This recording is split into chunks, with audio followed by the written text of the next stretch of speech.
नांदेडमध्ये गेल्या 3 दिवसांपासून सातत्याने सुरू असलेल्या पावसामुळे इथल्या नद्यांना पूर आलेला आहे। 9 गावांना पावसाच्या पाण्याने वेढा घातलेला आहे। एसडीआरएफच्या टीमकडून बचाव कार्य सुरूच आहे। हासनाळ या गावात अडकलेल्या 15 जणांपैकी 8 जणांना वाचवण्यामध्ये यंत्रणांना यश आलेलं आहे। सावरमाळमधल्या नागरिकांशी आमचे प्रतिनिधी कमलाकर बिरादार यांनी संवाद साधला। आपण पाहूया।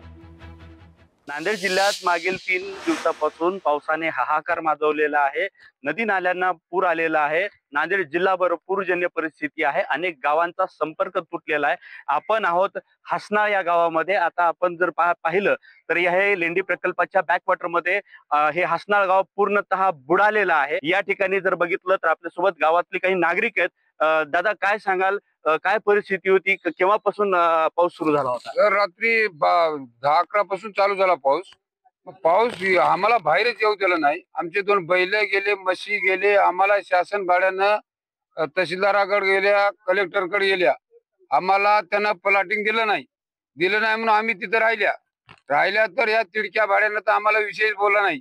त्यांना दाखवूत करूत पोलीस फोर लावून आम्हाला धमकी घालून मारू तुम्हाला हे ते करूत म्हणून अटक करूत म्हणून ते धमकी घालण्यामुळे आम्ही नाईलाज झाल्या साहेब। आम्हाला तिथं जाताच येईना। गंगामाय भीमामाय म्हणून आमचे जे चुलते होते त्याच्यामुळं अनेक असे बरेच आता नंतर त्याचं काय आम्हाला पुढे जातायला पाणी चालल्यामुळे रात्रीचे 3 वाजता आम्हाला काही सुधारलं नाही। आम्ही तिथं सोडून आता आम्ही पाण्याचा जीव वाचवण्यासाठी निघून आले सर। पण असं आश्वस्त केलं आम्हाला की तुम्ही बिनधास्त राहा, गावामध्ये पाणी बिलकुल येणार नाही। त्या आशेवर आम्ही गावामध्ये राहिलो, कारण आम्हाला काही शासनाने प्लॉट वगैरे कुठं दिलेले नाहीत। त्यामुळे आम्ही जुन्याच गावठाणामध्ये राहिलो आणि मध्यरात्री जेव्हा पाऊस झाला आमच्या झोपेमध्ये अनेक जण तिथं पुरामध्ये अडकले। अनेक जणांचा तर अजून पत्ताच लागला नाही। एसडीएम साहेब, तहसीलदार साहेब रावणगावकडे आहेत आणि इथं हासनाळच्या परिस्थितीमध्ये इथे प्रशासनाचा कोणताच अधिकारी नाहीत।